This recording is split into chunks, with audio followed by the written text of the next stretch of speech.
I'm generally mad, let's see, a pure one, not the night, the manning and day of the jar to me or Nagaja, to me, Alume, Minglava, the Bagar or the Geshe, Pavo, not Genoru, the Tembe Aquaria, the Gale, my day, Shasha Papa Aquaria, Passat Yami Aquasu, and Geno, Gordon Maroton, Yara, and Quabono, who put them out of the Quabuno, Savio, Yavi, Tigamo, Juhora, Pedro, the performance of Yavi Dave, the champion of the Tapiavi, how did you know? You paid out here, Petitia Yame, Petitia Yame, I don't blue Jimele solution, Genova, Tigamo, Lower Wallet. Lower Wallet, what we are ne, Tigao, Land. That's the way. Pedro do, Mount Hara, the bow, Landara, the bow, I hear need to know clever, cool and as we need a diamond, to know, Pedro, Land and Mount, to your neighbor. I hear the Baluam later, Mount needed Pedro, to know, GBA, I don't know, the Pedro using a yard, not a polar Pedro using a yard. I don't know, the Pedro you know, okay, to know, the day of Taylor. The idea you meow, no? The pleasure you know, you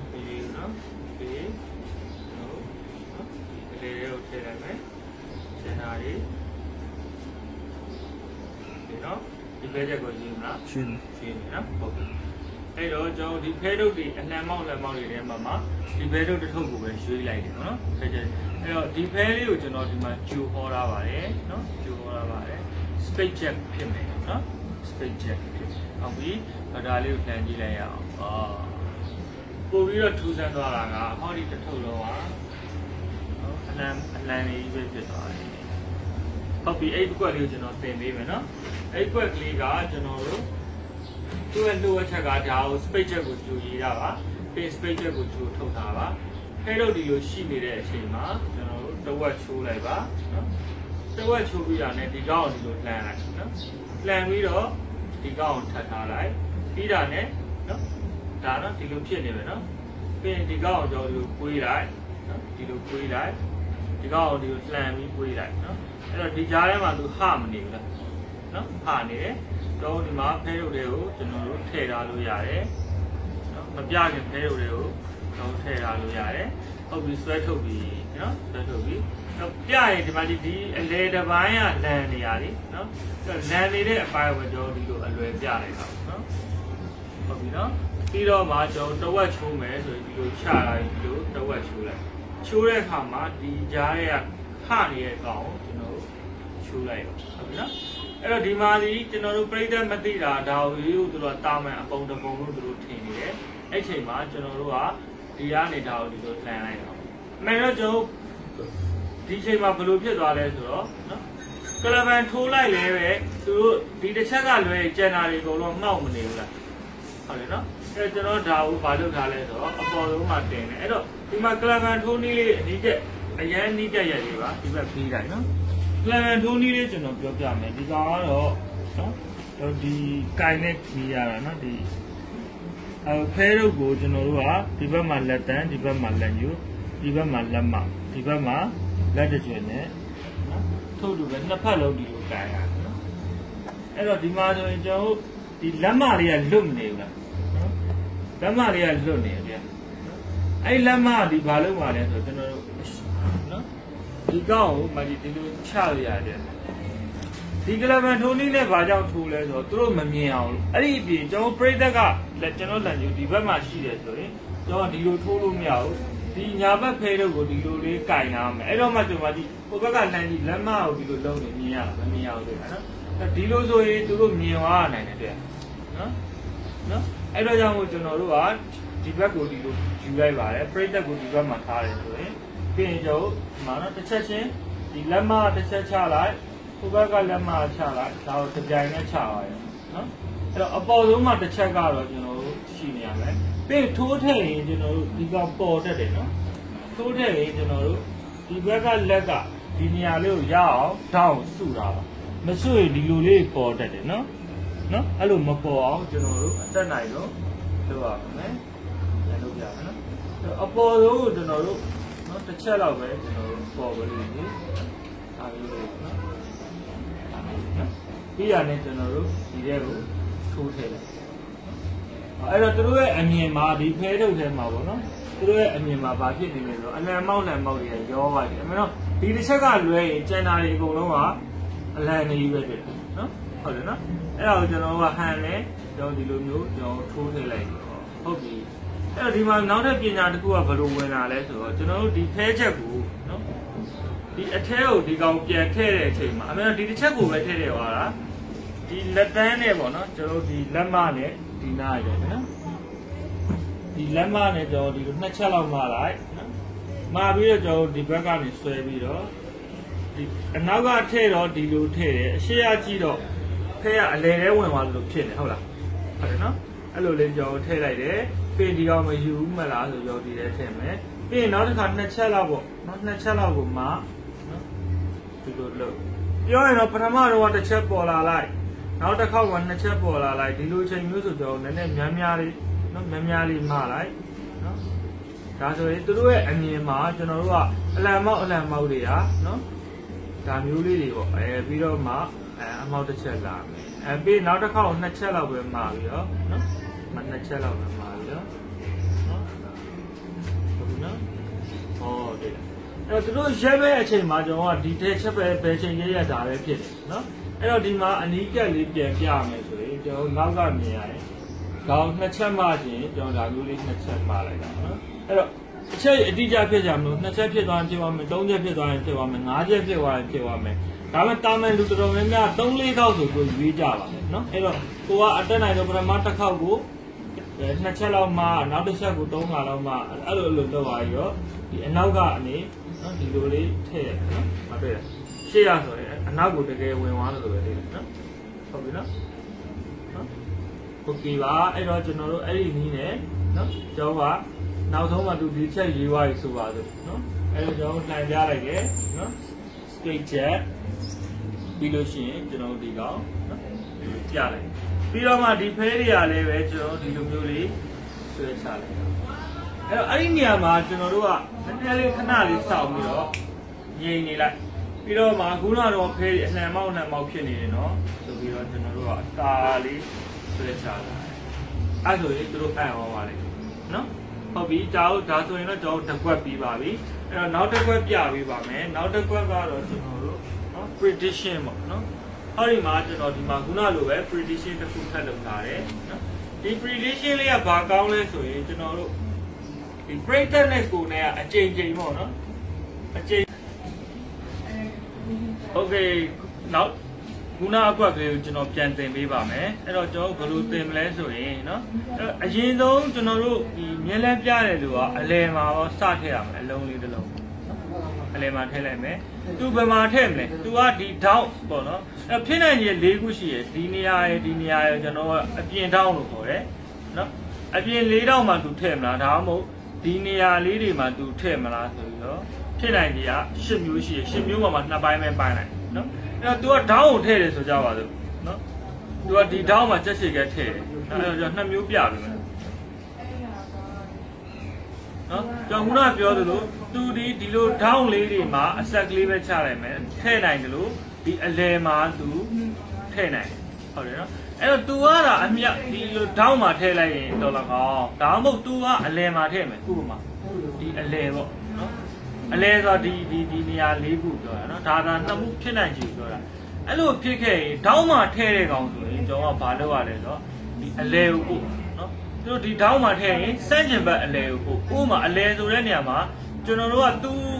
ဒေါင်းမှာထည့်ရင်နော်သူဒေါင်းမှာထည့်လို့ရှိရင်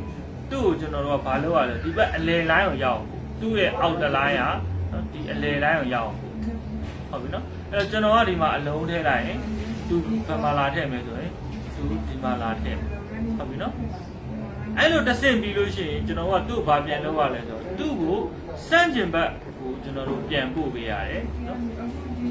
ဒီကောင်ရဲ့စန့်ကျင်ဘက်ဒီကောင်ရဲ့စန့်ကျင်ဘက်ဒုတိယထည့်လိုက်ကောင်ရဲ့စန့်ကျင်ဘက်ဆိုတော့ဘယ်ဘက်လဲဟိုဘက်ပဲနော်ဟိုဘက်ပဲစီးရမယ်အဲ့တော့ကျွန်တော်တို့ကဒီကောင်ကိုဘာလုပ်ရလဲဆိုတော့ကျွန်တော်ဒီကောင်ရဲ့စန့်ကျင်ဘက်ကိုဒီနေ နေရာမှာထည့်လိုက်မယ်နော်ထည့်လိုက်လို့ရှိရင် तू ကဒီမှာတန်းမှာဆိုလို့ तू ဒီကိုလာလိုက်နော်ဟုတ်ပြီနော်အဲ့ချိန်မှာကျွန်တော်ဘာလုပ်မလဲဆိုရင်ကျွန်တော်တို့ကဒီကိုထည့်လိုက်နော်ထည့်လိုက်လို့ရှိရင် तू ကဘယ်ကိုလာမလဲ तू ကဒီကိုလာမယ်နော်အဲ့ချိန်မှာမှတ်ထားနော်ကျွန်တော်အဲ့ဒီဘက်ကိုလာမယ့်နေရာမှာကျွန်တော်တို့ကနော်ဟိုဘက်မှာလာသွားထည့်မိလိုက် तू ကဘယ်ကိုလာမလဲ तू ဒီကိုရောက်သွားလိုက်အဲ့ချိန်ကျရင်မှားသွားလိုက်မယ်နော်အဲ့တော့ကျွန်တော်ကဒီမှာထည့်လိုက်မှဟိုရောက်မယ်ကျွန်တော်ဒီမှာအလုံးလေးထည့်လိုက်ရင်နော်ကျွန်တော်တို့ဒီမှာရည်ရွယ်ထားတဲ့ကောင်နဲ့သွားတူတယ်တဲ့အဲ့တော့ဒီနေရာလေးမှာမှားတတ်ပါတယ်ဒါနောက်ဆုံး state မှာပေါ့နော်ကိုကသူနဲ့ကိုနဲ့ဒီလိုဖြစ်နေတဲ့အချိန်မှာကျွန်တော်တို့ကဘာလုပ်ရလဲဆိုတော့နော်ဒီဘက်မှာသွားထည့်လိုက်လို့ရှိရင် तू ကဒီကိုလာလိုက်တော့ကြောက်ွက်ပြတ်သွားပါတယ်ဟုတ်ပြီတကယ်လို့ဒီအခြေအနေမှာ तू ကနော်ဒီ down တွေမထည့်ပဲအလဲထည့်တယ်ဆိုရင်သူ့ကိုဘာလုပ်ရလဲဆိုတော့ကျွန်တော်တို့ကသူ့ကိုစန့်ကျင်ဘက် down ဘက်ကိုပို့ပြစ်တာနော်ဒီလိုအစွန်ဘက်ကိုသူ့ကိုပို့ပြစ်တာခုနကတော့ဒီအကောင်တော့ကကြတော့ကျွန်တော်ကသူ့ကိုအလဲကိုပို့တယ်အခုကျွန်တော်ဒီကောင်ကို down ဘက်ကိုပို့မယ်ဒီဘက်မှာရေးလိုက်မယ်အဲ့ဆို तू ကဘယ်လိုလာမလဲဒီလိုလာမယ်အဲ့တော့ဒီကောင်ကိုကျွန်တော်စန့်ကျင်ဘက်ကိုပို့ရတော့နော်စန့်ကျင်ဘက်ဆိုဒီကောင်ရဲ့စန့်ကျင်ဘက်ဒီဘက်မှာရှိမလဲဆိုရင်ဒီဘက်မှာရှိတယ်ဟုတ်တယ်နော်အဲ့တော့ကျွန်တော်ကဒီအလုံးကိုဒီမှာထည့်လိုက်ရင် तू ကဘယ်လိုလာမလဲဒီလိုလာလိမ့်မယ်ဟုတ်ပြီနော်အခုလာပြီကျွန်တော်တို့ဒီမှာဆိုရင်ကျွန်တော်တို့နော်ဒီချိန်မှာဆိုရင်ကျွန်တော်ဒီမှာအလုံးထည့်လိုက်ရင် तू ဒီဘယ်လိုလာမလဲ तू ဒီကိုလာလိမ့်မယ်ပြီးရင်ကျွန်တော်ကဒီမှာထည့်လိုက်ရင်ခုနလိုပဲသွားပြန်တူတယ်နော်အဲ့တော့မှတ်ထားမှာကကျွန်တော်တို့ဒီကိုယ့်ရဲ့ဘယ်ဘက်မှာဒီအလုံးလေးနှလုံးဖြစ်အောင်နော်ဒီအလုံးလေးနှလုံးဖြစ်အောင်ကိုနောက်ဆုံး state မှာစဉ်းစားပါကိုအလုံးလေးနှလုံးဒီလိုဖြစ်သွားမှာကျွန်တော်တို့ဒီကောင်နဲ့သွားတူမှာပေါ့နော်အဲ့တော့ဒီဘက်ထောင်းမှာအဲ့တော့အောက်ခြေကိုလာမှတ်ထားလိုက်ဗျာအဲ့တော့ကျွန်တော်ဖြစ်နိုင်ခြင်းရှိတာဒီလိုနှလုံးလည်းဖြစ်နိုင်တယ်နော်ဒီလိုအပေါ်နှလုံးလည်းဖြစ်နိုင်တယ်ဘာပဲဖြစ်ဖြစ်ကျွန်တော်ကတော့ဒီအောက်ခြေနှလုံးတူအောင်ကျွန်တော်ပြန်ပြပေးမယ်နော်ဟုတ်ပြီကျွန်တော်ဒီမှာကျွန်တော်အလုံးလိုက်ပြီသူကဘယ်မှာချနိုင်လဲကျွန်တော်ခုနပြောလို့အလဲမှာချတယ်ဆိုကြပါစို့အလဲမှာချရင်ကျွန်တော်သူ့စန့်ကျင်ဘက်ရဲ့ဒီအမြောက်လေးရဲ့စန့်ကျင်ဘက်ဆိုတာဒီဘက်ချမ်းအောင်ပြောတာနော်သူ့ဒီဘက်ကိုပို့ပေးရမယ်အလဲမှာချရင်တောင်းကိုပို့ပါနော်ဒီကနေသူဒီကိုပို့ဘာကြောင့်ပို့တယ်ဆိုတဲ့အဓိပ္ပာယ်တော့ဒီမှာနှလုံးဆက်လိုက်တော့သူဒီကိုဝင်ရလိမ့်ဟုတ်တယ်နော်ဟုတ်ပြီကျွန်တော်နောက်တစ်ခေါက်ထပ်လုပ်မယ်ဒီကောင်ရဲ့စန့်ကျင်ဘက်ဆိုရင်ဘယ်ဘက်ဖြစ်မလဲဒီဘက်ချမ်းနော်ဒီဘက်ချမ်းဖြစ်မယ်အဲ့တော့ဒီဘက်ချမ်းမှာကျွန်တော်တို့ကဒီကောင်ကိုကျွန်တော်ကဒီမှာအလုံးတစ်လုံးကောက်ထည့်ပေးလိုက်နော်ဘာကြောင့်ဒီမှာအလုံးထည့်လဲသိလားကျွန်တော်ဒီနားလေးကအလုံးအတွက်ကြိုနေရာယူလာလိုက်တာကျွန်တော်နေရာပြောက်သွားမှာသိလားနော်ဟုတ်ပြီအဲ့တော့ तू ကဗမာထည့်မယ် तू ကဒီမှာထည့်အဲ့တော့ကျွန်တော်တေချာအောင်ဘာလုပ်မလဲဆိုရင်ကျွန်တော်ဒီအလုံးကိုကျွန်တော်ဒီမှာထည့်လိုက်တော့နော်တကယ်လို့ကျွန်တော်ဒီနေရာမှာအလုံးသွားထည့်ရင် तू ဒီဘယ်ကိုလာမှာလဲ तू ဒီကိုလာလိမ့်မယ်အဲ့လိုကျွန်တော်ပွဲပြတ်သွားတယ်ဒီကောင်နဲ့မတူတော့ဘူးနော်အဲ့တော့ကြောင့်ကျွန်တော်တေချာအောင်ဒီအလုံးကိုကျွန်တော်ဒီမှာကြိုနေရာယူလိုက်တယ်ယူလိုက်တဲ့အချိန်မှာ तू ဒီဘယ်ကိုလာလဲ तू ကဒီကိုလာတယ်ကိုကဒီကိုထည့်တယ်အဲ့တော့ကျွန်တော်ဒါနဲ့သွားတူဟုတ်တယ်နော်အဲ့တော့နောက်ထပ်အခြေအနေတစ်ခုထပ်ပြမယ်ကျွန်တော်ဒီမှာနေမယ် तू ကအလဲမှာမထည့်ဘူးတောင်းမှာကျွန်တော်လာထည့်သွားတယ်ဆိုရင်သူ့ဘယ်ကိုပို့ရမလဲစန့်ကျင်ဘက်ဒီကောင်လေးရဲ့စန့်ကျင်ဘက်ဒီဘက်မှာရှိတယ်ဒီအလဲကိုပို့ပေးရဥပမာကျွန်တော်ဒီနေရာမှာလာသွားလှုပ်လိုက်ရင် तू ကဒီမှာလာထည့်ရင် तू ကကျွန်တော်ကသူ့ရဲ့လမ်းကြောင်းလေးကိုကျွန်တော်ဝင်သွားလိုက်မယ်အဲ့လိုမဝင်အောင်ကျွန်တော်ကဒီမှာထည့်လိုက် तू ကကျွန်တော်တို့တူမှာဆို तू ဒီကိုဝင်မယ်နော်အဲ့လိုလှုပ်နေတဲ့အချိန်မှာကျွန်တော်ဘာထပ်လှုပ်လဲဆိုလို့ရှိရင်ကျွန်တော်တို့ကသူ့ကိုနော်ဒီကောင်းကနေဒီကောင်းရဲ့စန့်ကျင်ဘက်ကိုပို့ရမယ်ဆိုတော့ဒီဘက်အချမ်းမှာရှိတယ်နော်ဒီကောင်ဒုတိယထည့်တဲ့စန့်ကျင်ဘက်ဆိုတော့ကျွန်တော်တို့ကအဲ့တော့ဒီကောင်ကိုကျွန်တော်ဗမာထည့်ပဲဆိုလို့ရှိရင်နော်ဒီကောင်ဒီစန့်ကျင်ဘက်ကိုကျွန်တော်ပို့လိုက်လို့ရတယ်နော်ဒီစန့်ကျင်ဘက်ကိုပို့လိုက်တယ်ဒီကောင်ရဲ့စန့်ကျင်ဘက်နော်ဒီကောင်ပို့လိုက်ရင်သူတီယူလာလိမ့်မယ်နော်အဲ့ချိန်မှာကျွန်တော်တေချာသွားအောင်နော်အဲ့တော့တေချာသွားအောင်ကျွန်တော်မလုပ်မယ်ဆိုလို့ရှိရင်ကျွန်တော်ဒီကောင်ကိုကျွန်တော်ဒီမှာထည့်လိုက်မယ်ထည့်လိုက်သူဒီကိုဝင်လာနိုင်မယ်ကိုကဒီကိုယူလိုက်တယ်ထုံးစံတိုင်းပဲဒီအောက်ခြေနှလုံးကအမြဲတူနေမယ်တွေ့နော်အဲ့ဒါလေးကနည်းနည်းတော့ကျွန်တော်ရှင်းပြပေးမယ်နည်းနည်းရှုပ်နေလိမ့်မယ်အခုဘောက်ကိုနည်းနည်းလေးပြန်စမ်းကြည့်စမ်းတိုင်းမှာကျွန်တော်တို့ထည့်မဲ့အလုံးနှလုံးကိုကိုယ့်ရဲ့ဘယ်ဘက်ကဒီအောက်နှလုံးနေရာပေါ့နော်ဒီနေရာကိုတော့အမြဲတမ်းဖြစ်အောင်ကြိုစဉ်းစားပြီးတော့လုပ်ပါโอเคပါကျွန်တော်တို့ ပတ်စံပြောင်းတဲ့ပြကွက်လေးကိုနောက်ဆုံးမှာပြန်ကြည့်ပေးပါနော်အားလုံးပဲကျွန်တော်ဒီပြကွက်ကလေးတွေကိုနော်ကျေးဇူးပြုပြီးတော့ဒေါင်းလို့ဆိုရင်တခြားသူတွေကို share ခြင်းမပြုပါနဲ့ကျွန်တော်ဒီပြကွက်လေးတွေကတကယ်ကိုပဲကျွန်တော်နှစ်နဲ့ချီပြီးစုဆောင်းထားတဲ့ပြကွက်တွေထဲမှာကောင်းမိုးရလေးတွေကိုကျွန်တော်ပြန်ထုတ်ပြီးတော့တင်ပေးတာဖြစ်ပါတယ်။ဘာကြောင့်တင်ပေးတာလဲဆိုတော့ကျွန်တော်ကိုယ်တိုင်မျက်လက်မလုံးဖြစ်တာကြာပြီကျွန်တော်လည်းမျက်လက်လေးတွေပြပြသွားအောင်ဝါဒနာပါတဲ့သူတွေလည်းကျွန်တော်ခွေတွေဝယ်လို့အခက်အခဲဖြစ်နေတာတွေမန်ဒလန်တွေကိုပတ်လူသားမျိုးတွေဆိုရင်ကျွန်တော်အင်္ဂလိပ်လိုသင်ရင်တော်တော်ရှုပ်နေကြဒါမြန်မာလိုသင်တာတော့ခုနည်းနည်းရှုပ်နေတယ်အင်္ဂလိပ်လိုကိုရှုပ်တယ်ဒါကြောင့်ကျွန်တော်ကအားလုံးမျက်လက်ပြလို့ရတော့အောင်ဆိုပြီးတော့ဒီတင်တယ်လေးကိုလုပ်လိုက်တာပါအဲ့တော့ကျွန်တော်ကိုကူညီတဲ့အနေနဲ့ညာတွေတောင်းပြီးပြန်တော့မ share ပါနဲ့share မယ်လို့ယူဆလာတာတော့မဟုတ်ပါဘူးเนาะဘာလို့ကျွန်တော်ကြုံဘူးလို့เนาะဒီလိုဗီဒီယိုလေးတွေ online မှာတချို့က online course ပြန်လုပ်တာရှိဘူးเนาะအဲ့တော့ okay ပါကျေးဇူးတင်ပါတယ်အားလုံးပဲမင်္ဂလာပါကျွန်တော်တို့ပတ်စံပြောင်းတဲ့ပြကွက်ကလေးအတွက်ပေါ့เนาะဟောဒီတန်ပြားလေးတစ်ပြားလိုမယ်စတီးပြားပေါ့เนาะသူဒီ site ကဘယ်လောက်ရှိလဲဆိုရင်နော်တလမကွဲနဲ့တလမဆိုင်ရှိရယ်နော်အထူကတော့1 mm နော်တစ်စိတ်မပြည့်ဘူးပေါ့နော်အဲ့တော့ဒီကောင်ကိုကျွန်တော်မှတ်ထားခြင်းနဲ့ဆိုရင်ကိုယ့်ဘက်ကိုဒီလိုစတီးပြားလေးရှာလို့ရရင်ရနော်ကိုယ့်ဘက်ကိုဒါပြန်ပြီးတော့ကြောက်ဆက်တွေပိုင်းနဲ့စားရပါပေါ့နော်တကယ်လို့အဲ့လိုမရဘူးဆိုရင်လည်းတွတ်ပြားပေါ့နော်တွတ်ပြားကိုတလမကွဲတလမဆိုင်ကိုကက်ကြီးနဲ့ညှက်ရေရုပ်ကက်ကြီးနဲ့ရတယ်သူကအထွေထူးမခတ်ဘူးပြီးရင်နှစ်ထပ်ထပ်လိုက်ဒီလိုမျိုးအထူရအောင်ပေါ့နော် weight နဲ့အထူနဲ့ရဟုတ်ပြီအဲ့တော့ကျွန်တော်တို့ပတ်စံဒီအားလုံးပေါင်းဘယ်နှရွက်လို့လဲဆိုရင်6ရွက်စီလိုပါတယ်9000နဲ့6ရွက်1000နဲ့6ရွက်ပါနော်9000နဲ့6ရွက်1000နဲ့6ရွက်လိုပဲအဲ့တော့2ရွက်စီကိုကျွန်တော်အောက်မှာချပေးတာနော်ပြီးဟောဒီကော်လိုပါကော်ဒီမှတ်ထားပေးပါကျွန်တော်တို့ဟောဒီ9000နဲ့ကိုဒီလိုအတဲ့အတိုင်းကိုကျွန်တော်တပြင်းလုံးနော်ကော်နဲ့ကတ်နော်ပြီးဟောဒီမှောက်လေးတဲ့အတိုင်းကိုကော်နဲ့ကတ်နော်ပြီးရင်ကျွန်တော်တို့ထောင်တန်ဒီလည်းပဲအဲ့လိုပဲမှောက်လေးရက်ကိုကော်နဲ့ကက်ပက်လက်ကိုကော်နဲ့အပြည့်ကက်ပြီးအဲ့၄ရက်လုံးကိုကျွန်တော်တို့နော်နေပူလှမ်းတာဖြစ်စေကျွန်တော် dryer ပေါ့နော် dryer နဲ့အေးခံဒါမှမဟုတ်လည်းပြစ်တာထားလိုက်တနာရီလောက်တော့သူပြစ်ထားလို့ရတယ်ဒါမှမဟုတ်လည်းကျွန်တော်မိမိပြော့ပြော့တရက်ကိုဒီတိုင်းတုပ်ထားလိုက်ပြစ်ထားလိုက်နောက်နေ့ကျမှကျွန်တော်တို့ဒီကောင်ကိုတုံးလို့လည်းရတယ်ဒါမှမဟုတ်လည်းတနာရီ2နာရီလောက်အချောက်ခံပြီးတော့မှတုံးနေရတယ်ကိုယ့်သဘောပေါ့နော်အဲ့တော့ဒီမှာတော့ကျွန်တော်ကတော့ကြိုပြီးတော့လှုပ်ထားတယ်ကြိုပြီးလှုပ်ထားတယ်ကျွန်တော်ဆိုရင်တော့ဒီကောင်9ခွက်လောက်တော့ကျွန်တော်ဟိုပါနဲ့တခု10မိနစ်ဝန်းကျင်လောက်စီမှုတ်ပေးလိုက်တာပေါ့နော်မှုတ်ပေးလိုက်ရင်အကုန်လုံးကော်တွေ6သွားပါလိမ့်မယ်ပထမဆုံးနေနဲ့ဒီတန်ပြားကိုလည်းပဲဒီစတီးပြားကိုလည်းဒီကော်နဲ့ဟိုဘက်ဒီဘက်ကတ်ပါဘာကြောင့်ကတ်ခိုင်းတာလဲဆိုတော့ကျွန်တော်ဒီပတ်စံတချို့ကြတော့ဒီလို gimmick လုပ်ပြီးတော့မှသူတို့ပတ်သက်ကောလည်းပြန်တုံးရင် hair dryer ကိုအပူပေးပြန်ခွာရင်ခွာလို့လွယ်အောင်ပေါ့နော်ဟုတ်ပြီအဲ့တော့ပထမတစ်ချက်ကဒီကောင်ကိုကျွန်တော်9000နဲ့ပြည့်ရကိုဒီပုံစံတိုင်းကျွန်တော်တို့နော်တန်များလေးကိုဒီဘက်ထောင်လေးမှာထိတ်ဆုံးလေးမှာကျွန်တော်တန်များလေးကိုကတ်လိုက်ပါနော်ပြီးရင်ဟောဒီ9000နဲ့ကော်ကတ်ထားတာကိုတဝက်ဝက်လိုက်နော်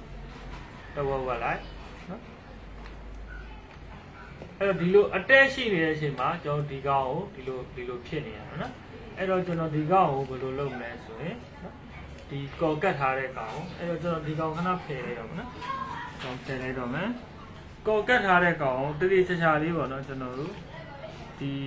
တောင်ကျုံကိုတခြားထောက်ပြီးတော့နော်တောင်ကျုံကိုတခြားထောက်ပြီးတော့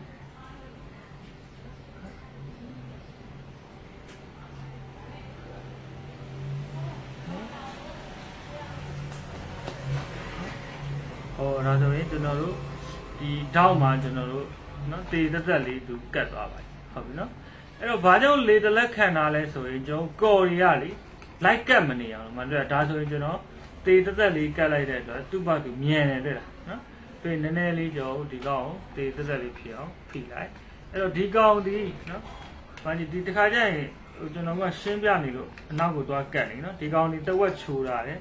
ထို့အတူပဲကျွန်တော်ထောင်တယ်နော်ထောင်ထဲမှာ2ရွက်မှာနော်2ရွက်မှာထောင်ထဲ2ရွက်မှာ1ရွက်ကိုကျွန်တော်တို့ခုနပြောလို့ကျွန်တော်ဒီကောင်ကဒီလိုအနေထားနဲ့သူ့ရှိကတ်သွားတယ်ဒီကောင်ဒီလဲပဲဒီလိုအနေထားနဲ့ဒီကောင်မှာသွားကတ်နော် အဲ့တော့ဒီလိုမျိုးကော်တွေကိုလွတ်လွတ်ကျွတ်ကျွတ်ပေါ့နော်သွားမထိအောင်ဆိုရင်ဘာလုပ်ရမလဲဆိုတော့ကျွန်တော်နည်းနည်းလေးဒီကောင်ခ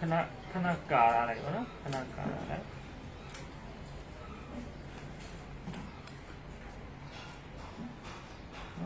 ခဏကာရလိုက်နော်အခုမှတ်ထားမှာဒီကောင်ကကျွန်တော်တို့ဒီပုံစံတိုင်းသွားကတ်မှာပေါ့နော်ဒီပုံစံတိုင်းကတ်ဟုတ်တယ်နော်အဲ့တော့ဒီကောင်ကိုကျွန်တော်တို့ဒီမှာကတ်လိုက်မယ်နော်အဲ့တော့ဒီကောင်ကိုငြိမ်အောင်လို့လေနော်ထိတ်ကလေးကိုဒီချာ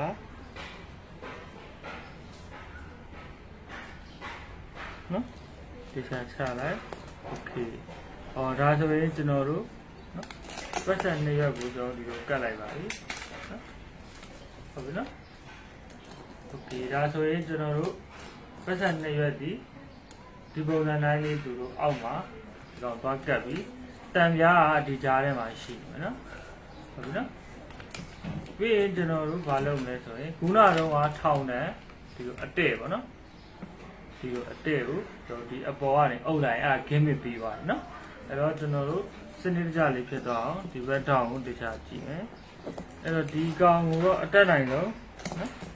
ဒီဘက်ကိုနည်းနည်းလေးတဝက်တိတိမှာပြည့်ပြည့်လေးဖြစ်အောင်နော်အဲ့ကျွန်တော်တို့လေတာအချောက်မခံတာဆိုဒီနေရာမှာကျွန်တော်လက်တွေနဲ့ပေါ့နော်ဒီပတ်စံတွေနဲ့လက်တွေနဲ့အရန်ကိုအလုံးရှုပ်ပြီးတော့ဖြစ်နေတယ်နော်အဲ့တော့ဒါကိုလေလေးတခြားတော့လုပ်ပါပြင်ကျွန်တော်ဒီမှာတခြားလေးတိုင်းမှာတောင်ကျိုးလေးတွေကိုကျွန်တော်ထိအောင်လုပ်ပါနော်ဒါဆိုရင်တောင်ကျိုးကိုကျွန်တော်ထိပါပြီပြီးရင်ကျွန်တော်နော်ဒီကတ်ထောင်ကိုကျွန်တော်တစ်ခုထောက်လိုက်နော်ဒါတော့တစ်ခုထောက်နော်အဲ့ဆိုရင်ကျွန်တော်ဒီမှာပတ်စံကိုကျွန်တော်ဒီကောင်နော်ဒီကြလိုက်ပါနော်ဒါဆိုရင်ကျွန်တော်တို့ဒီပတ်စံလေးကိုကျွန်တော်ရပါပါပြီဒီကောင်တော့ကျွန်တော်နည်းနည်းလေးစိတ်ရှိရှိကတ်ရပါမယ်တခါကျရင်ကျွန်တော်တွန့်သွားတာပဲရှိတတ်တယ်အဲ့တော့ခုနကျွန်တော်ဗီဒီယိုရရင်လည်းဒီကောင်လေးနည်းနည်းလေးနော်လောပြီးတော့တွန့်သွားတယ်ကိုယ့်ဘာကိုကတ်တဲ့အခါမှာတော့ဒီလိုလေးမတွန့်အောင်ကတ်ပြီပေါ့နော်ဟုတ်ပြီဒါပေမဲ့တွန့်သွားတဲ့ပြဿနာမရှိဘူးကျွန်တော်ဒီကောင်ကိုနော်ဒီမှာဆိုရင်ကျွန်တော်ရပြီဒီကော်နေရာလေးတွေကိုကျွန်တော်ကနည်းနည်းလေးအကျော်ပြေသွားအောင်လေဟုတ်ပြီဒါဆိုရင်ကျွန်တော်လှုပ်ဝက်ချက်ရပြီနော်လှုပ်ဝက်ချက်လုပ်ထားတဲ့ပတ်စံရပြီနော်အဲ့တော့ကျွန်တော်တို့ကိုင်ပြီဆိုရင်ဒီပုံစံတိုင်းပေါ့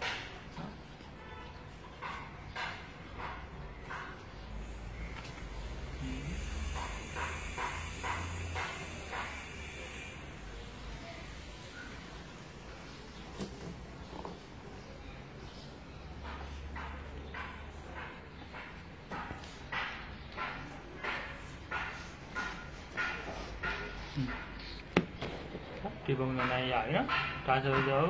ဒီမှာ9000နဲ့ဟိုဒီတိုင်းအတက်ထားတယ်နော်9000နဲ့ဒီထဲမှာကျွန်တော်တို့နော်1000နဲ့ရှိဟုတ်ပြီနော်1000နဲ့ဒီထဲမှာရှိမယ်9000နဲ့အပြင်မှာရှိဟုတ်ပြီအဲ့တော့ကျွန်တော်ဒီမှာဆိုရင်9000နဲ့9ရွက်ဖြစ်နေတော့4ရွက်ပေါ့နော်အဲ့တော့ဒီ9000နဲ့4ရွက်ကိုဒီကြားထဲမှာထည့်အောင်ဟုတ်ပြီနော်အဲ့ထည့်တဲ့အခါမှာနောက်ပထမတစ်ရွက်ကိုမထည့်နဲ့နော်ဒီ3ရက်ကိုပဲအလဲတွေကိုထည့်လိုက်မယ်နော်တော့ဒီအလဲတွေကိုထည့်တော့အလဲကိုခောက်လိုက်နော်3ရက်လုံးအလဲကိုခောက်ထည့်လိုက်ဒါဆိုရင်9000နဲ့အုပ်စုတစ်စုရပြီပြီးရင်1000တန်ကိုလည်းအဲ့လိုပဲကျွန်တော်တို့နော်1000တန်ကိုလည်းဆိုဒီ3ရက်ပေါ့နော်3ရက်ကိုကျွန်တော်တို့အလဲရနေခောက်လိုက်နော်တော့ခောက်လိုက်ဒီလိုကျွန်တော်ထည့်လိုက်နော်ဒါဆိုရင်ကျွန်တော်9000နဲ့ရပြီပြီးရင်ကျွန်တော်ဒီ9000နဲ့တရက်ကိုကြာတော့ဘယ်လိုလုပ်ရမလဲဆိုတော့ခဏလေးကျွန်တော်ဒါကိုရင်ခောက်ကြည့်လိုက်နော်ဒါကိုခောက်ကြည့်လိုက်တဲ့အချိန်မှာကျွန်တော်ဒီကောက်ကိုကျွန်တော်တို့ sports ခဏလို့ okay ကျွန်တော်တို့ခုနကလှုပ်လိုက်တဲ့အဆင့်ကလေးမှာကျွန်တော်တို့ဒီပေါ့နော်ဒီ1000တန်တရက်ကိုခဏပြင်ထားမယ်ဒီကျန်တဲ့3000တန်လေးကိုကျွန်တော်3000လုံးတော့အလဲတက်တဲ့ရနေပြီနော်အလဲတက်တဲ့အနီးလေးတွေခောက်မယ်အနီးရရပြီနော်ထပ်ပြီးမမြင်ရပါဘူးနော်အဲ့3ရက်လုံးကိုကျွန်တော်နော်ဒီထဲကိုထည့်ရမယ်နော်ဒီထဲဆိုတဲ့နေရာမှာနော် ကျွန်တော်ခဏလေးနော်ကျွန်တော်ထပ်ပြဒီထောင်းနဲ့ချင်းတိဒီကိုအတက်မြင်ရတယ်ကောဒီကြားထဲမဟုတ်နော်ဒီကြားထဲမှာထည့်မယ်ပြီးနောက်တဲ့1000တန်းကိုကြတော့ကျွန်တော်တို့နော်ဒီမှာဒီလိုတင်နေတဲ့အချိန်မှာနော်ခောက်လိုက်လို့ရှိရင်ဒီဘက်ကထိတ်ကလေးကပူနေရမှာလို့နော်ဟိုကောက်လို့အညီမဟုတ်ဒါလေးကပူနေရမယ်အဲ့ဒါအရေးကြီးပါတယ်နော်အဲ့ဒါလေးကိုမှတ်ထားပေးပါနောက်တစ်ခုကကြတော့9000နဲ့9000နဲ့ဒီလေးပဲထုတ်လို့ပဲဒီသူ့မျက်နှာမြင်နေရတဲ့ကြားတွေကိုထည့်မယ်နော်ကြားတွေကိုထည့်မယ်ထည့်တဲ့3ရက်ပြီးနော်အလဲတက်တက်ရတယ်ကျွန်တော်ခောက်ထားတဲ့3ရက်ကိုကျွန်တော်တို့ဒီထဲမှာကျွန်တော်တို့ထည့်မယ်ဟုတ်ပြီနော်ဒီတစ်ရက်ကတော့ကျွန်တော်တို့ကနော်ဒီနားမှာအပိုထားရမယ်နော်9000နဲ့ကဒီဘက်မှာအပိုထားမယ်နော်ဒါပိုနေတယ်လားနော်ဒီထဲကိုကျွန်တော်ထည့်တာအဲ့တော့နှစ်ခုရှင်ပြမယ်နော်9000တန်နဲ့1000တန်နဲ့ဒီ1000တန်အပူဒီလိုခောက်လိုက်ရပဲဒါပေမဲ့9000တန်ဒီနားလေးကပူနေတွေ့လားနော်ဒါအတူဒီဘက်ကအပူဒီကောင်ကကြတော့ဒီမှာတွေ့ဒီကောင်ဒီဘက်ကကောင်အရှိအောက်ကကောင်အတူအဲ့ဒါလေးရမှာပြီနော်ဒီကောင်အရှိဒီအောက်ကကောင်အတူဟုတ်ပြီနော်အဲ့တော့ဟုတ်ပြီဒီ9000တန်ကိုကျွန်တော်ဒီကြားထဲကိုထည့်မယ်ဒီ9000တန်ကိုကျွန်တော်ဒီကြားထဲကိုထည့်မယ်ပြီးရင်1000တန်ကိုကျွန်တော်တို့ဒီကြားထဲကိုထည့်အဲ့ဒါလေးအကုန်လုံးကျွန်တော်ခောက်ကြည့်လိုက်နော်အဲ့ဒါခောက်ကြည့်လိုက်ရင်ကျွန်တော်ကင်တဲ့ခါမှာဒီတန်ပြားကဒီမှာကြည့်ဒီနားမှာတန်ပြားရှိရယ်နော်ဒီနားမှာတန်ပြားရှိရယ်ဟုတ်တယ်နော်အဲ့တော့ကျွန်တော်ဒီကောင်လောက်ခါသားဆိုရင်ဒီကောင်လေးတွေကိုကျွန်တော်တို့ကလေကော်ပြော့အောင်ဒီလိုလေးလုပ်ပြီနော်နှုတ်ဆိုကော်နဲ့အကျော်မာနေပါနော်ဟုတ်ပြီနော်ကဲဟုတ်ပြီကျွန်တော်ဒါဆိုရင်ကျွန်တော်ဒီမှာတန်ပြားဒီနားမှာရှိနေတယ်နော်တန်ပြားဒီဘက်မှာရှိတယ်ဒီနားမှာရှိတယ်ဒီမှာ9000နဲ့ရှိဟုတ်ပြီကျွန်တော်ကတန်ပြားဒီလက်အောက်မှာပဲရှိရမယ်နော်တန်ပြားကိုဒီလိုကင်လို့မရဘူးနော်တန်ပြားကျွန်တော်ဒီလက်အောက်မှာပဲရှိရမယ်ခုနကျွန်တော်ဒီလိုမားကြည့်လိုက်ရင်ဟိုဘက်ကအောက်ကနော်ဒီဘက်ကဒီမှာကျွန်တော်ထည့်ထားတယ်ဒီ9000 1000နဲ့အုပ်စုကိုကျွန်တော်တို့တွားပြီးတော့ယူတက်ကြမယ်နော်ဆိုတော့ဒီလိုယူလိုက်တာနဲ့ဟောမှဒီ1000နဲ့အလဲကိုကျွန်တော်တို့ဆွဲယူပြီးသားဖြစ်တာဘာကြောင့်လဲဆို1000နဲ့အတွက်ကျွန်တော်ခုနဒီနားလေးမှာရှာလေးထုတ်ထားတယ်နော်ပြန်လုပ်ပြမယ်ကျွန်တော်ဒီလိုခောက်ထားတဲ့အခြေအနေမှာနော်ပတ်စံနေကုန်ထည့်လိုက်တယ်ဒီမှာဒီတန်များရှိတဲ့ကောင်အောက်ကကိုင်နော်ဒီနေရာလေးကထောက်ပြီးတော့ကန်လိုက်တာနဲ့ကျွန်တော်တို့ကနော်ဒီအလေကိုရောက်လာတယ်ဒီပုံစံလေးကိုကျွန်တော်ရအောင်လုပ်တယ်သူကဒီမှာဒီကောင်အပြားနဲ့ကျွန်တော်ဒီလိုခါလိုက်တာနဲ့နော်ဟိုကောင်ကနေတက်ပြီးတော့ဒီကောင်လန်တက်လာတယ်နော်ဟောဒီမှာဆိုရင်ကျွန်တော်1500ရှိပြန်ကြမယ်နော်1000နဲ့ကိုဒီလိုကတ်ထားပြီဆိုရင်လည်းကျွန်တော်တို့ဒီခုနလိုပဲဒီနားလေးကိုကျွန်တော်ထောက်လိုက်လို့ရှိရင်နော်ဒီ9000တန်ကြားထဲကိုရောက်သွားတယ်နော်ဒီနားလေးကိုကျွန်တော်ထောက်လိုက်ဘာကြောင့်ရောက်သွားလဲဆိုရင်9000တန်ဒီခုနကတော့ကျွန်တော်ဒီနားလေးမှာအပြားဟိုအရှိလေးတစ်ချက်လောက်ပဲနော်အဲ့ဒီနေရာလေးကိုမသိဘူးဆိုရင်ကျွန်တော်ဘာဖြစ်လဲဆိုတော့ပြကနေကြကျွန်တော်အလဲကဘယ်နားမှာမှမသိတော့ရှားခက်တယ်နော်အဲ့နားလေးကအရင်ပညာပါပါတယ်ကင်တဲ့အခါမှာတန်ပြားဒီလက်ဖွားပေါ်မှာရှိမယ်ဒီဖက်ဆန်တွေကဒီနားရှိမယ်ကျွန်တော်ဒီနားလေးကိုထောက်ပြီးတော့ကန်လိုက်တာနဲ့9000နဲ့ရောက်တယ်နော်ရင်းရတယ်နော်ဟုတ်ပြီအဲ့တော့ကျွန်တော်9000နဲ့ပြောင်းပြရတယ်ဆိုကြပါစို့အရင်ဆုံးကျွန်တော်ပြမှာကဒီတော့ဒီမှာနော်1000နဲ့နေရှိတယ်ဆိုကြပါလားနော်1000 2000 3000 4000 1000နဲ့စပြမှာနော်1000နဲ့ရှိတယ်အဲ့တော့ဒီတရက်ကိုကျွန်တော်တို့ကနော်အရင်ဆုံးစမရည်ဘူးနော်ဒီလိုမျိုးဖြစ်နေတဲ့အချိန်မှာဒီတရက်အောက်ကိုခဏထည့်ထားလိုက်နော်ရည်တဲ့အခါမှာကျွန်တော်က1ရက်2ရက်3ရက်4ရက်ရောက်မှဒီအတွဲလိုက်ယူတာနှုတ်ဝက်ချက်အတွဲလိုက်ယူတော့ဒီဘက်ကိုယူလိုက်တယ်4ရက်ဟောမှဒီလိုကိုင်တယ်ပြဒီမှာ1ရက်က9ရက်ဆိုတော့ဒီလိုတင်တယ်ဒါဆိုရင်ကျွန်တော်1500ရက်ရှိတယ်ဟုတ်ပြီနော်သူတို့အဲ့လိုပြောလိုက်မယ်ပြောပြီးတာနဲ့ကျွန်တော်ခုနလုပ်တယ်လို့ဒီနေရာလေးကိုကျွန်တော်ထောက်လိုက်တာနဲ့5000နဲ့အလဲကိုရောက်သွားတယ်နော်ဒါပြိတ္တရဲ့နောက်မှာကျွန်တော်ရှိနေမှာဒီလိုလေးထောက်လိုက်တာနဲ့9000နဲ့အလဲရောက်ဒီလိုလေးကင်နာမယ်ကင်နာပြီးတော့ကျွန်တော်ကဒီကောင်ဇက်ဆိုခါလိုက်တာနဲ့ဟော ဒီလိုခါပြီးတာနဲ့ကျွန်တော်ကဒီဘက်ကိုပြန်လှန်ချလိုက်တော့ဟောဒီမှာနော်9000နဲ့သူ့ထစမရှိနဲ့အောက်ကိုခဏထည့်ထားမယ်နော်9000 1000 1000ဝယ်2000 3000 2000ဝယ်ပေါ့နော်အဲ့လိုမျိုးရောကြီး9ရက်ဆိုတော့နော်ဟုတ်ပြီနော်အဲ့တော့ကျွန်တော်ထောင်နိုင်အောင်တော့ပြန်မပြောင်းပြအောင်ကျွန်တော်ပုံမှန်ဆိုပြောင်းပြတာ1000နဲ့9000နဲ့အဲ့တော့ပြန်ပြီးဆက်တဲ့လုပ်ထားမှာကျွန်တော်ဟောဒီမှာ1000နဲ့အောင်ဒီလိုမျိုးအလဲကနေကျွန်တော်ဆွဲလိုက်ရုံနဲ့နော်ဘာလို့လဲဆိုတော့ shutter လေးရှိလို့ဒီနားမှာအခုလေပြီးရင်ကျွန်တော်ဒီမှာကင်ပြီးတော့အတာလေးပဲဒီလိုခါလိုက်ရုံနဲ့အဲ့လိုခါလို့မကြွဘူးဆိုရင်ကျွန်တော်နည်းနည်းလေးဒီတော့ကော်တွေပေါ့နော်ကျွန်တော်ခုနကတ်ထားတဲ့ကော်တွေကအသားမကျသေးတော့မလိုက်တာဘူးဆိုအဲ့လိုပဲနော်ဟုတ်ပြီကျွန်တော်ဒီလိုလေးကင်မယ်ကင်ပြီးတော့ကျွန်တော်ဒီလိုခါလိုက်မယ်ခါလိုက်ပြီးခါပြီးရတယ်ဒီကောင်ကိုကျွန်တော်ပြန်လှန်ချလိုက်နော်ဒီကောင်မရှိနဲ့အထက်ခဏထည့်တာဘာကြောင့်လဲနောက်ဆုံးမှသူ့ကိုရှိမှာမဟုတ်ဘူးနော်ပြီးတော့အဲ့လိုမျိုးနောက်ဆုံးမှရှိရတဲ့အကြောင်းအရာလဲဒီကောင်မှာကျွန်တော်လှုပ်ဝက်ချက်ရှိရနော်မှတ်မိရနော်ရှည်ထားတဲ့ဟာလေးနော်အဲ့ကြောင့်ကျွန်တော်ပြတ်သွားမှဆိုတော့အောက်ကိုခဏထည့်ထားတယ်1ရက်2ရက်3ရက်4ရက်ဟော5ရက်တဲ့မသိတာဟုတ်တယ်နော်ပြီးရင်ကျွန်တော်တို့ဒီကောင်ကိုနော်အဲ့ဒါကိုပြောင်းနေတယ်ဆို9000နဲ့ပြောင်းဖို့မယ်ဆိုရင်ဟိုအောက်မှာ9000နဲ့အလဲတုပ်နော်အလဲကိုကျွန်တော်ဆန်းလိုက်ရမယ်နော်ဒီမှာ9000နဲ့ဆန်းဖို့ဒီနားမှာနော်ပို့လာတဲ့ကောင်လေးတစ်ခုရှိရနော်နော်အဲ့တော့ဒီတော့ကျွန်တော်ဆန်းမယ်ဆိုရင်ဒီနားလေးကိုဆန်းလိုက်နော်အဲ့ဒါကြောင့်ဒီမှာနောက်ွယ်ရနေတယ်ဒါမျိုးလေးဆန်းလိုက်တာဆန်းပြီးလက်မကိုဒီထဲကိုထည့်မယ်ဒီကနေကြိုင်ရတယ်နော်အဲ့တော့ဒီမှာဒီကောင်ကိုသွားမလှန်ဒီတိုင်းလေးပဲထားတာနော်ဒါဆိုအရှိရကြည့်ကြည့်နော်အနောက်ကကြည့်ရင်ဒီလိုပုံစံဖြစ်နေတယ်နော်အနောက်ကကြည့်ရင်ဟုတ်ပြီကျွန်တော်ဒါလေးကိုဒီလိုအပေါ်ကိုလှန်တင်လိုက်တာနော်လှန်တင်လိုက်တယ်တင်ပြီးတာနဲ့ဟောဒီမှာနော်ဒါဒီထဲကိုပြန်ထည့်တာပထမဆုံးတွေ့ဘယ်တော့မှမကြည့်နဲ့1ရွက်2ရွက်3ရွက်4ရွက်5ရွက်โอเคလားမသိနော်ပြန်ပြနော်ဟုတ်ပြန်ပြမယ်အဲကျွန်တော်ဒီမှာကျွန်တော်ထောင်းတယ်ကိုကျွန်တော်အ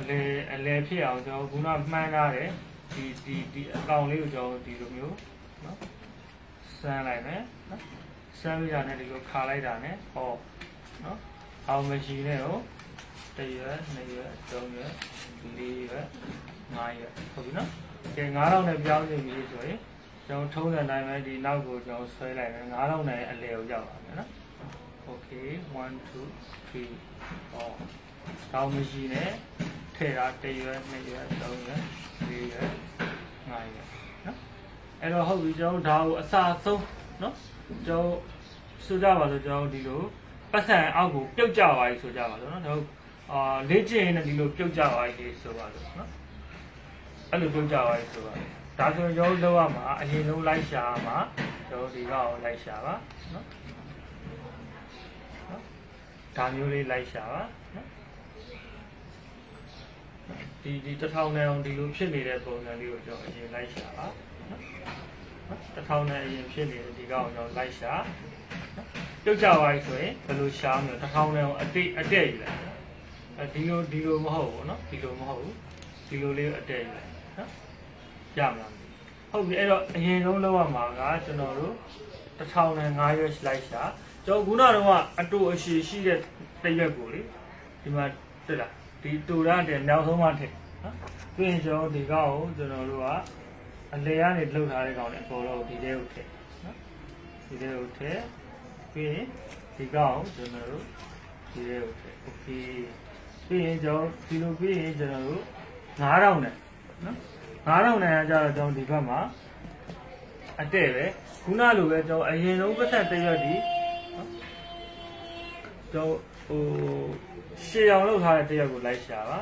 နော်ဒီကောင်တို့ကောင်ရှေ့အောင်လုပ်ထားတဲ့နော်အဲ့ကောင်နောက်ဆုံးမှထည့်ပြီးတော့ဒီကောင်ကိုပဲကျွန်တော်တရက်ချင်းကြီးထည့်မယ်တရက်ချင်းကြီးထည့်မယ်တရက်ချင်းကြီးထည့်မယ်ပြီးရတယ်ကျွန်တော်တရက်ချင်းကြီးထည့်မယ်ပြီးရင်ဒီကောင်ကိုကျွန်တော်အုပ်လိုက်နော်အုပ်လိုက်တော့ပြီးတော့ဒီလိုထောက်ထားလိုက်ဒါဆိုပထမဆုံးကျွန်တော်တို့မြင်းလက်မပြခင်ပတ်စံရည်လေးတိတ်ထဲမှာဒီလိုရှိနေတယ်ဆိုကြပါလားပတ်စံရည်တွေထုတ်လိုက်မယ်ဒီတိုင်းလေးပဲကင်မယ်တန်ပြားဒီအောက်မှာလက်ပွားအောက်မှာရှိမယ်နော်ကျွန်တော်ပြမယ်1ရွက်2ရွက်3ရွက်4 4ရွက်5ရွက်နော်ပြီးဒီရာဒီအမြဲတမ်းမှတ်ထားပါဒါလှုပ်ဝက်ချက်အတူရှိမလို့အောက်ဆုံးကိုထည့်လိုက်ပြန်ယူပြမယ်1ရွက်2ရွက်3ရွက်အော်မှကြည့်ဒါအောင်မှအထုလိုက်ပြုတ်ဒီလိုယူလိုက်တယ်လက်ကဒီမှာအုပ်ထားအတွက်4ရွက်5ရွက်နောက်ဆုံးမှဒါအောင်ကြာပြီးပြလို့ရနော်အပေါ်တင်လိုက်နော်တင်ပြီးတော့စုချလိုက်နော်ဒီမှာတန်များဒီအောက်မှာနော်မှတ်ထားနော်တန်များဒီအောက်မှာဒီပုံမဟုတ်ဘူးပြီးရတယ်9000နဲ့ကိုစမ်းလိုက်မယ်ကျွန်တော်ကပြောရတယ်9000နဲ့ကိုစမ်းလိုက်မယ်ဒီလိုကင်တာ1 2 3ဟောပြောင်းပါပြီပြောင်းသွားပြီးရတယ်ဒီကောင်လှန်ချလိုက်တော့ပြီးရင်တရွက်ကိုဒီမှာတော့9000နဲ့နေလို့ဆိုဒီရက်ကိုပြန်တက်ဒီပြမယ်တရွက်2ရွက်3ရွက်4ရွက်5ရွက်ဒီ